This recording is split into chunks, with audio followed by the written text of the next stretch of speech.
Hey there, everybody. It's Mike again, Mike Yao, with Savage Kingdom's role-playing game Fire in the Head Productions. I thought I would do the part two of the skills video. So last week I was covering the various aspects of the Savage Kingdom's third edition core rulebook. A couple weeks ago I did talents and weaknesses, and a week ago, maybe not even quite even a week ago, I did part one of skills, going in alphabetical order, covering the different skills that are appearing. I think there are 28 total or 27 total skills in Savage Kingdoms. And part one, I went from A to L. So we stopped at lore. We were done with the lore skill in the last video. If you didn't see that one, check it out. It kind of goes in more depth about the various skills that we'll be using in Savage Kingdoms 3rd edition. Okay, picking up where we left off. Magical arts. Again, it's alphabetical order. So magical arts is kind of sevenfold. It's actually seven skills in one. There are seven disciplines of the magical arts, seven types or disciplines of magic. There's air, earth, fire, and water, and life, death, and shadow. The first four are elemental magics, often referred to as elemental or elemental magic, and the last four are often sometimes in magicians and sorcerers communities they would call this these are forces, types of life, death, and shadow. So yeah, there's seven sub skills of magical arts basically. Magical arts is also kind of unique in the fact that it requires an intellect of +0 to even learn, to even put skill levels into it. So that's average intelligence. And you also, it's the only skill that you need. You have to have a talent to even be able to fully use, and I'll explain what fully use is here in a second. So that's like acolyte, dabbling arcanist, magic affinity. I think holy warrior might be another one. Typically, though, it's acolyte, apprentice, and magic affinity is what a lot of people take. Magic affinity is the talent that allows you. It costs the most. I think it's 4 base points, which is fairly hefty, but it does allow you to potentially use all seven to gain skill levels. You're learning, training in all seven disciplines of magical arts: earth, fire, water, life, death, and shadow.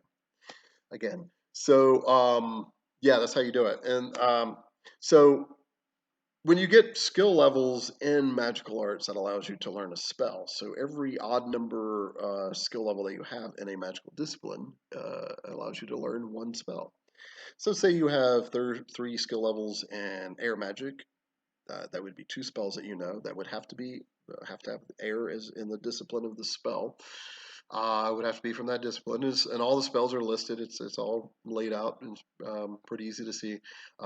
If you had say 2 skill levels in Earth, you would only know one other spell, which would have to be Earth, because again, it's every odd skill level. If you advance and gain another skill level and put it into Earth and become skill level 3 in Earth, then that's another spell. That again would have to be Earth. So it's pretty, once you figure it out, you're like, oh, that's pretty easy actually. So yeah. Um, so talent points. So it costs stamina, magical art. So every time you cast a spell, there's a stamina cost. Each spell description, it varies. It depends on the spell. It can be anywhere from 1 to some really higher skill like spells that you're doing some crazy stuff. It might be up to 6 or 7 stamina per every time you cast it. If you fail in the casting, magical arts is just like any other skill. You make a skill roll, and you're trying to hit a target number, which is a DL or difficulty level. If you succeed, then the spell works as intended. It manifests correctly. If you fail, the spell still technically works, like the magic happens, it just doesn't manifest into the way that you wanted it to. It doesn't become the spell effect that is listed in the book. Um, and as proof of that, when you spend you expend the full amount of stamina, regardless whether the spell works or not, whether your skill roll succeeded or not, because you're still channeling this magical energy through you, and it still costs you a lot of essence, a lot of stamina. So the spell is still working in a sense; it just may not be manifesting correctly. And further proof of that too, not only the full stamina cost if you fail, is if you look at the critical failures of spells, which you don't want to crit fail a lot of spells. Some bad things can happen, except for the more simpler spells. There's some examples in the critical failures of the spell still do like stunning you for a moment, or it was a fire spell that went wrong, you burnt your hands, or something like that. So that's further proof that something did happen. It just didn't happen the way you wanted it to. In previous editions of, as a side note, in Savage Kingdoms and the Reforged edition and the original edition, you only spent, you only paid half your stamina, only half the stamina cost if the spell failed. Um, or I got rid of that because you tend to get a slightly few more stamina points than you used to, maybe one or two more in general, but mostly because the bookkeeping is a lot easier. You don't have to do, okay, that was full, that time was half. It just got a little wonky.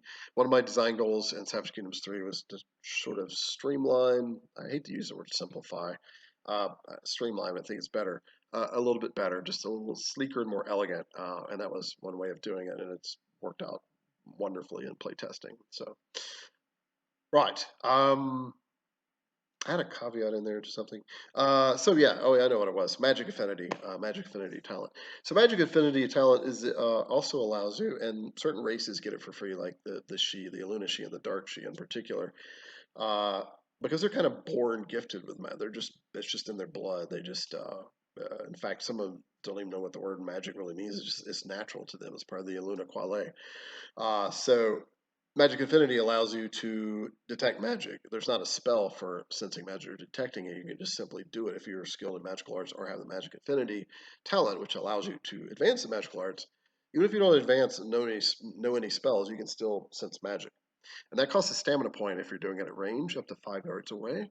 If you touch the object that you're trying to sense if it's enchanted or if there's a spell on it or something, that's no stamina cost, and the DL is only 10. At range, the DL is 15. It costs a point. The reason you might not want to touch something is maybe it's cursed or maybe it's on fire or something. So there's a reason for that.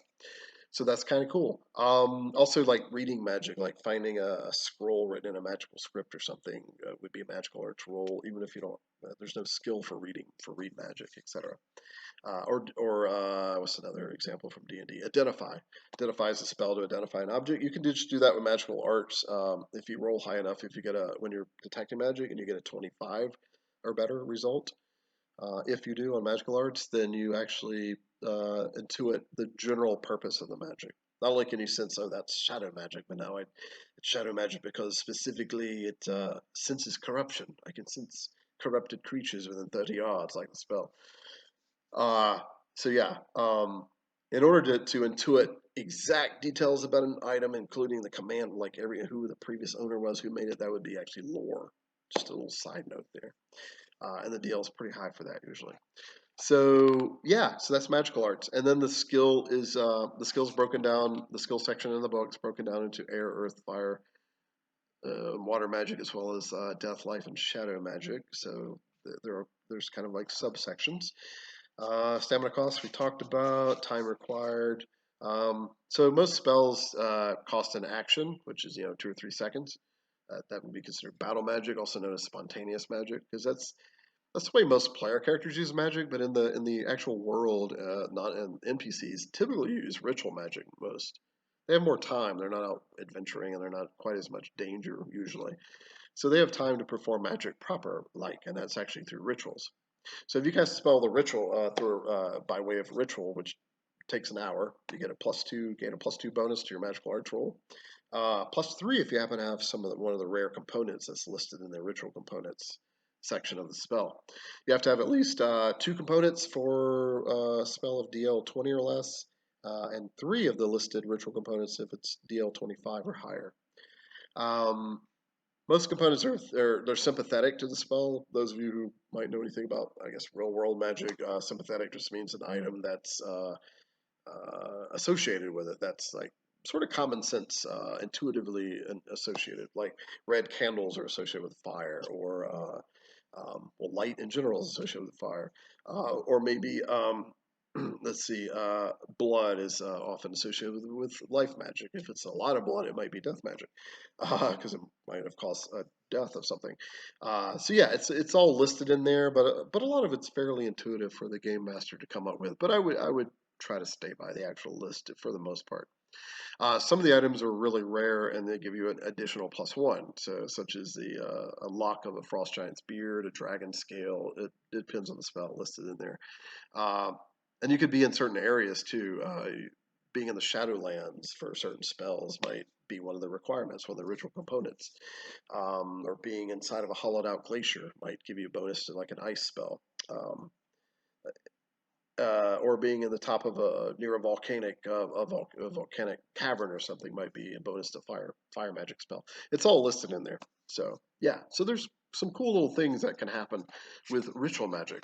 Ritual magic can also be used to if your character knows the enchant talisman talent, you can store the spell in the talismanic object, the talisman, for up to 24 hours at the end of a ritual.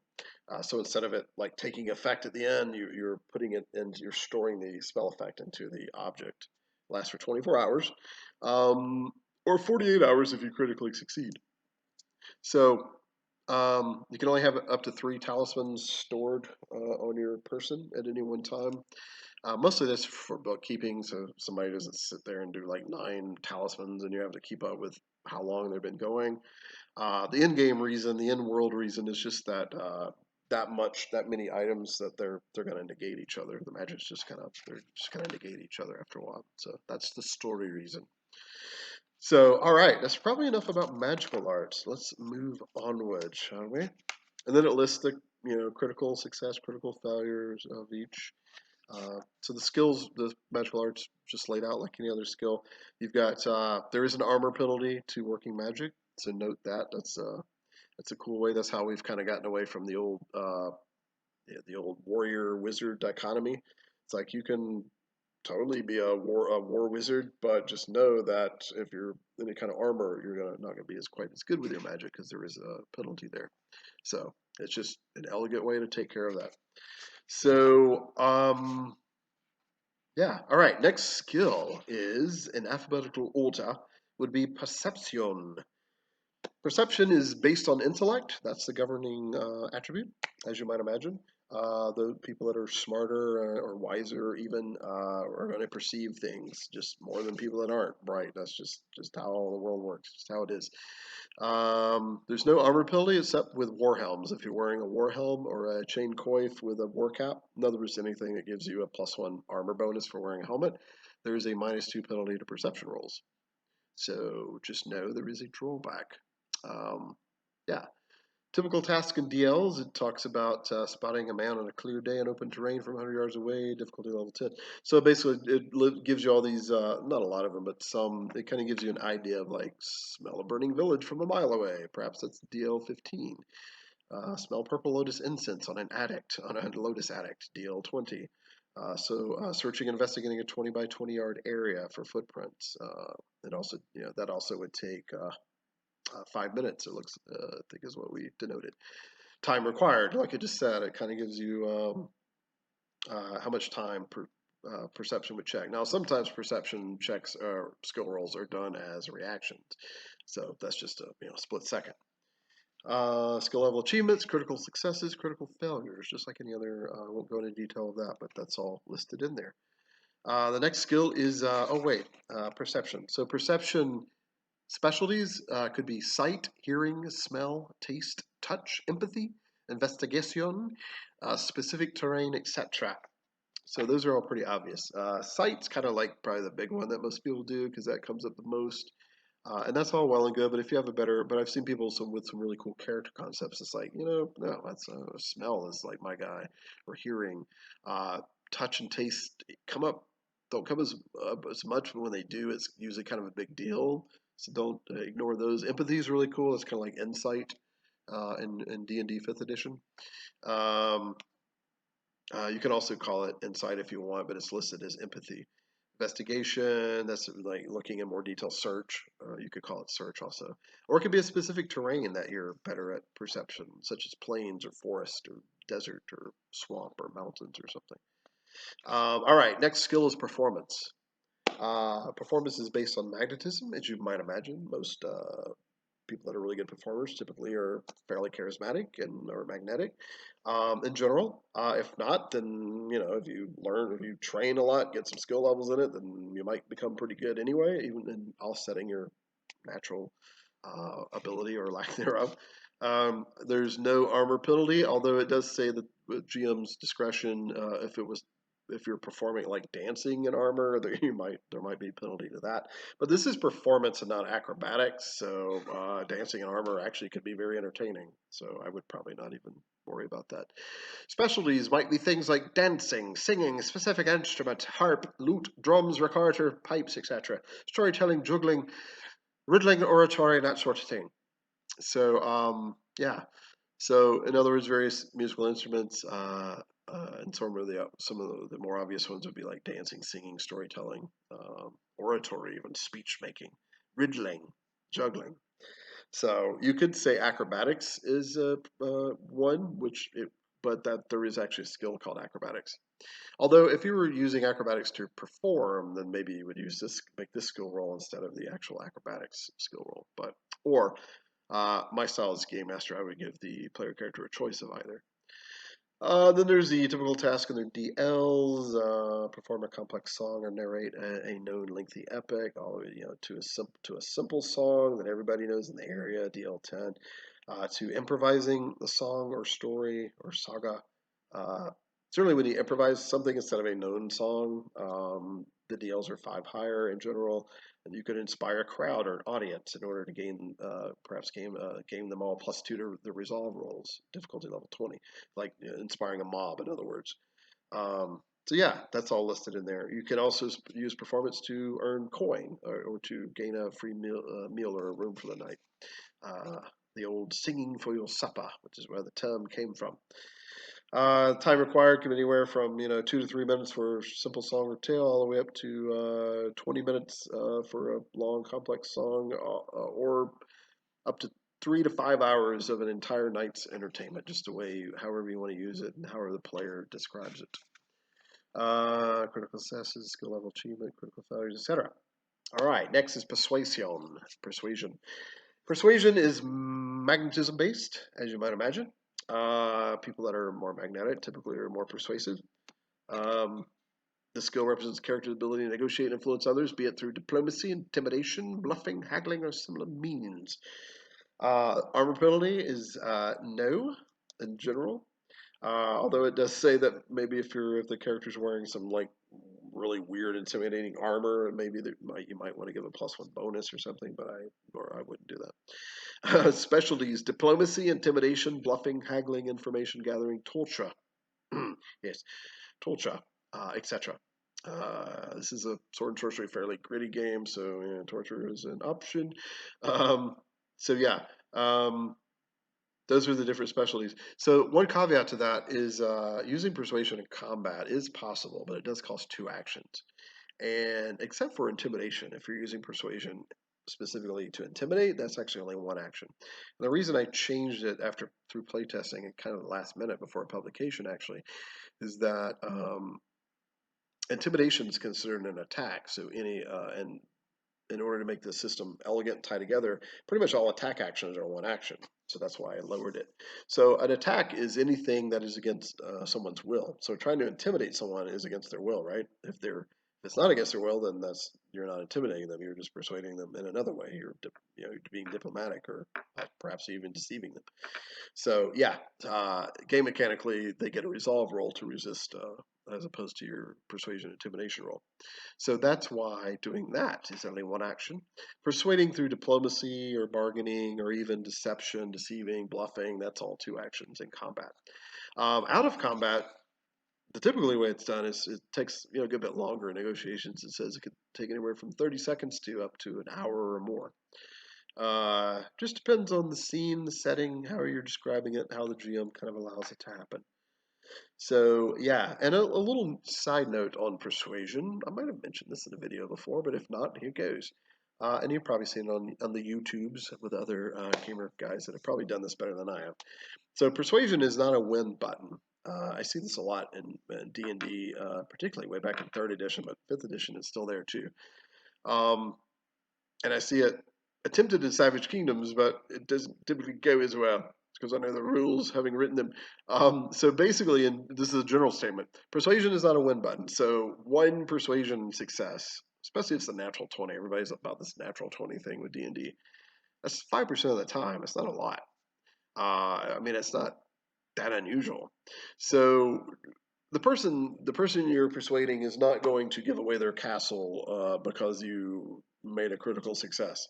They're not going to think about real life. How many people, how many friends do you know that literally would be like, "Here's my house, take it. I think you're grand, jolly ho." Or sure, Manning, borrow my car for a couple months. I don't care, whatever. You're the man. Take it, drive it till the wheels fall off. People don't do that in general. There's maybe three people we all know in our lives that might do that. Probably zero, honestly. So don't let that happen in your fantasy role playing games. Don't the king isn't suddenly going to be like, oh yes, of course, here's my daughter, take her, even though she has five other suitors that are better suited for her. Hence the term. And yeah, so it's not a win-win button. So in Savage Kingdom is a way, if you look at the typical task and the DLs of persuasion skill, it kind of infers that it's not. It's a several-step process. So, for example, it says persuade a hostile creature to become indifferent or disinterested. It's difficulty level 25 or DL 25. So that means that's fairly difficult, but even that's probably lenient. It's this is this is a berserker in your face with his axe. He's intent on defending his home or whatever, and you're just like, oh, please no, let's stop. If you roll well enough, if you do succeed in that DL, that persuades them simply to become indifferent. It doesn't suddenly make, oh right, sorry about that, mate. Let's go have a drink now. Sorry about, I don't mean to swing the axe at your head. So it's like you take him to the next level. So you went from hostile to indifferent or neutral or disinterested, however you want to call it. It's listed as disinterested. Um, so then, if you wanted to continue to persuade him now that he's indifferent or her, you would need a DL 15 to make them friendly. So you can see it's at least a two-step process, as it should be. So technically, it's a complex skill task. Um, Although those are usually tasks that take hours. So anyway, that's the way it was written. That's the way it's that's the way. So don't forget that. That's the way to do it. So if people, you can make the hostile guy friendly and perhaps even an ally, but it's going to take a couple rolls. And remember what I said just like a minute ago. It's you can't gain what the person is not willing to give or doesn't have in the first place. Which is another thing. A critical success on a persuasion roll doesn't suddenly mean the peasant has a castle to give you. You never had the castle to begin with. So yeah, so just beware of that as a game master and as a player as well. Persuasion, skill level achievements, critical success, critical failure, all that stuff is listed in the skill entry as well as all the other skills. Next skill is resolve, based on willpower, as it should be. A couple of people have asked that. Oh man, willpower only has one skill that that's governed by that one skill that it's governed by, and it's like that's actually not true. Four of the seven magical arts disciplines are actually based on willpower, power of one's will, strength of one's mind, as it were. That's actually air, earth, fire, and water. All the elemental ones are actually governed by willpower. And resolve is kind of a big deal. It's often used as a reactionary skill, but you can use it as an active skill as well. The skill involves one's ability to resist or withstand mental and psychological effects such as fear, sleep deprivation, various forms of charm and beguilement. Um, Specialties could be things such as concentration, discipline, initiative, pain tolerance, resist charm, resist fear, resist sleep, resist taint, toil, resist torture, shape shifting. So, resist taint. Being tainted is kind of a way of really the only way to kind of be evil in Savage Kingdom is in kind of a gray morality sword and sorcery setting. It's almost a physical evil. It's being corrupted. It's being spending too much time in the netherworld, perhaps even in the Shadowlands, making bargains with demons, stuff like that. So things like where you're raiding a village isn't really evil, particularly if you're actually trying to gain resources. If you're just doing it for the torture of people, then yeah, probably you probably are tainted and you're sort of a butthole actually. All right. So just a side note there. So resolve is really anything you're using to resist a mental, in some cases, spiritual effect, such as being charmed, resisting a beguile spell, slumber spell, mind wash spell, anything kind of like that. Yes, you can specialize in initiative with that. That was one of the things listed. Resisting torture or toil. Say if your character is enslaved and you have to spend 12, 14 hours in the mines or something. It might be an endurance roll because it's kind of a physical thing. But if it's like you're in darkness the whole, like maybe it's a mental thing. Maybe the game master might have you make a resolve roll instead against some terrible effect. All right. Next skill after resolve, we have sailing. We're getting to the S's now. Sailing is a skill that comes up more than you probably think, especially if you look at the map of the known world. There's lots of seas. Sailing is based on intellect. There could be an argument that it's agility when you're, even vigor or physique. But overall, because all the skills have to be boiled down to at least one governing attribute, at least in this game system, with the exception of some talents that allow you to swap out attributes. Based on intellect, because you do have to have some knowledge of the sea, of weather, and how a ship operates, how it moves. Plotting a course, navigating by the stars and the sun. That's definitely some fairly high intellect stuff. The armor penalties, no. For the most part, it does say if you're smuggling like rowing a small craft and you're like in full armor, that there's a penalty there, but I wouldn't worry about it. Specialties are long ships, barges, biremes, triremes, coracles, oceans, rivers, lakes, etc. So in other words, particular type of ship or environment, like coastal ocean, deep sea, rivers, lakes, etc. There's difficulty tasks listed anywhere from rowing, maneuvering a small boat, all the way up to successfully navigating a 500-mile voyage using an unknown sea route.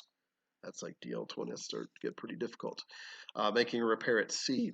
So making repairs on a ship is kind of interesting because you can use the crafting skill, particularly carpentry or shipbuilding specialty of the crafting skill, or you can use sailing. I usually allow the people to do because I think if you're if you're knowledgeable in sailing, that you would also kind of know how to do at least minor repairs on a ship.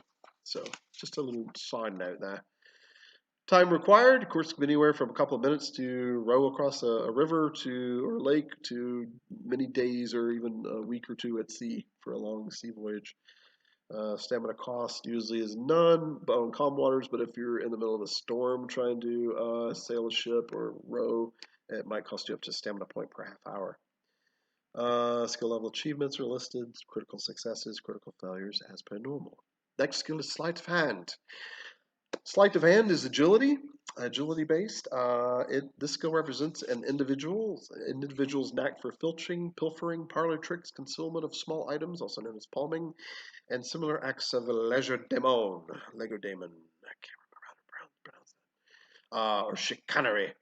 So that is armor penalty in the former edition. The old edition, actually, there was armor penalty to sleight of hand, but I actually got rid of that. I think for Savage Kingdoms 3 because it's still mostly using. It's not really using your whole body. But GMs are free to adjudicate that otherwise.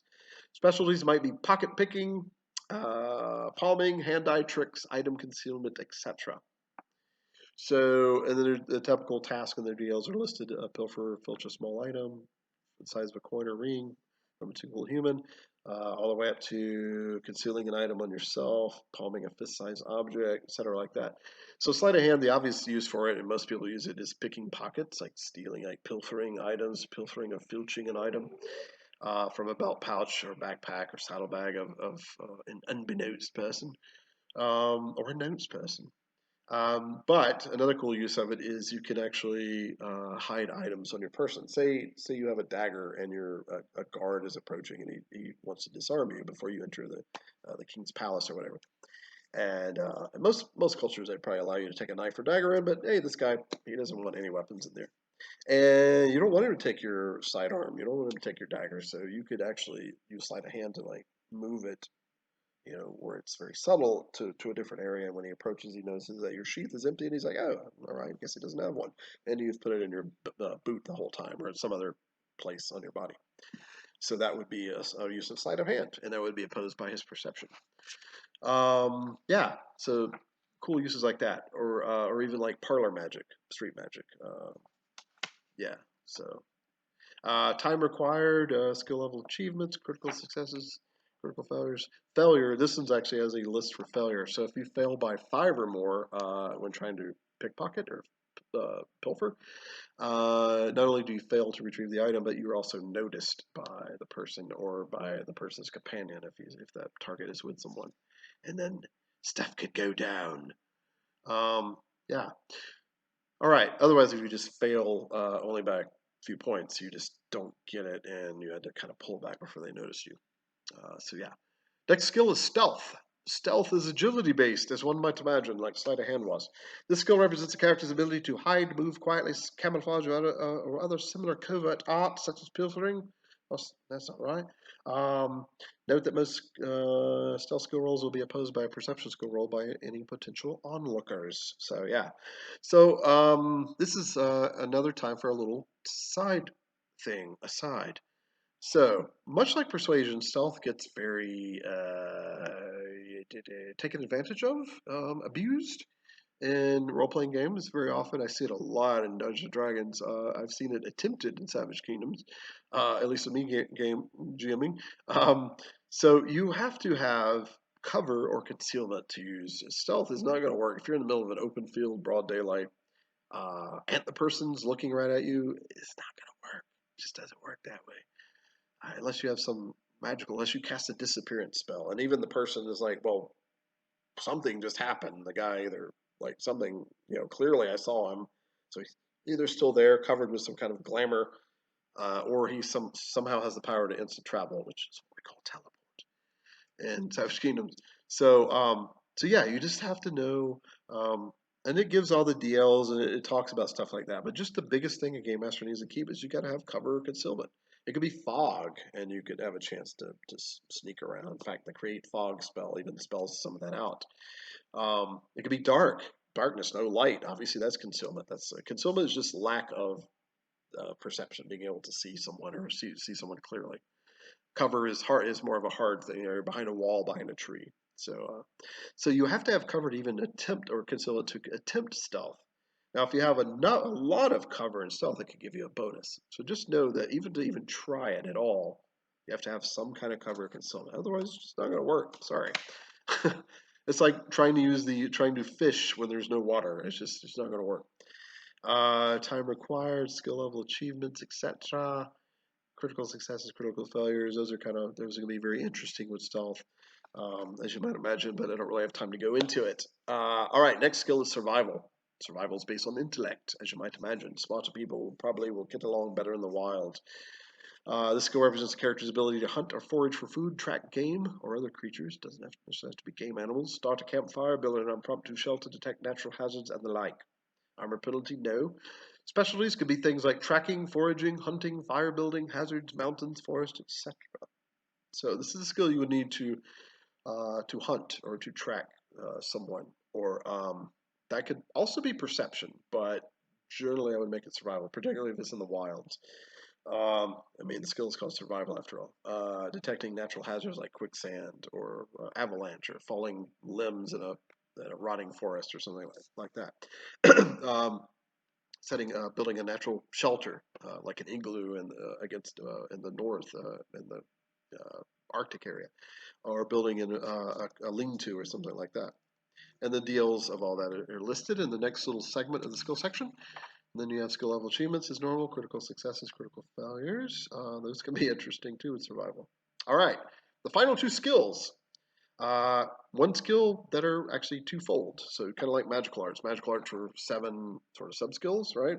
Weaponry is sort of 2 sub skills. You have weaponry melee and weaponry colon ranged, or just melee weaponry or ranged weaponry. So melee weaponry is listed first because it's alphabetical order. So that's obviously those using manufactured weapons. If you're punching with your fist, or you're kicking someone or headbutting, that's brawling. That's literally what it is. Brawling. That's using your body to fight or to wrestle. So otherwise, if you're using a sword, a spear, a battle axe, even an improvised weapon, like you pick up a tree branch that's really kind of a club, you might get the -2 improvised weapon penalty unless you have the improvised weaponry talent. However, that's still technically melee. So any kind of like weapon you're wielding will be a melee weaponry skill roll, which is just used as an attack roll. So that's based on physique, as you would imagine. Stronger people just generally going to hit harder and knock through people's defenses. It's just how it is, just how the world works. However, the caveat to that is there is a talent called Agile Weaponry. Allows you to use your agility instead of your physique for melee weaponry attack rolls, but only if the weapon's a light weapon. So only light weapons. Those are like daggers, short swords, clubs, not war clubs, but smaller clubs, etc. So yeah, so that's kind of cool. What else? Skill level achievements or the critical successes and critical failure section of melee weaponry is very interesting. That's a pretty long section because a lot of things can happen. You can knock someone's helmet over their eyes, cause blood to get in their eyes, temporarily blind them for a round. It could happen to you in a critical failure. You can knock someone prone. They slip in the mud. All kinds of cool things. You can like destroy part of their armor, part of their shield. Your own weapon can be messed up on a critical failure. Bowstring breaks, possibly on a critical failure. The bow cracks. The head of the thrown axe comes completely off. Your sling actually glances off the side of your head, causing you to become stoned. You can be stoned for the rest of the round. I guess it's quite fitting with a sling stone. So yeah, those can be quite entertaining. Uh, some of that was range weaponry stuff. So anyway, doesn't matter. The next skill, in fact, is weaponry ranged. So weaponry ranged is the final skill entry. That's agility based, as you would imagine. People with hand-eye coordination and people that are just agile in general, more dexterous, obviously are going to have better aim. So that's where that comes from. There is a talent called Mighty Ranged, however, that allows you to use your physique instead of your agility with thrown weapons. So like throwing a hand axe or a javelin or a spear or a club or something. You could use your physique instead of your agility to govern that role. So yeah, the critical successes and critical failures are similar to the melee ones. I read some of those off already. So bowstring breaking would really be range weaponry. The head of your axe coming off, the sling stoned thing as well. So I think that's it. That's pretty much it. So that's part 2 of Skills in the Savage Kingdoms 3rd edition role-playing game. Thanks for playing along. I'll probably do more of these videos. Please like and subscribe and share. It's like, those of you watching these, I'm completely thankful. Trust me. But I'm still only getting like maybe 12, 15 people ever really watch these things. So I'm still learning how to grow this kind of stuff. So yeah, like, subscribe, share, all that kind of stuff. Talk about it. Savage Kingdoms 3rd edition rule book will be coming out soon. It's actually at the printers. They're a little behind because of COVID. They only have like half their staff right now. So I should get my proof copy here in the next hopefully 3 weeks. Meaning if that's all fine, I sign off on that. We don't have to make any corrections. Then it should go out to Indiegogo supporters just a couple to 3 weeks after that, and then up for sale finally, hopefully 6 to 8 weeks at the most from now. So look for that. Thanks for checking the video out. Thanks for hanging in there, and I will talk to you guys again soon.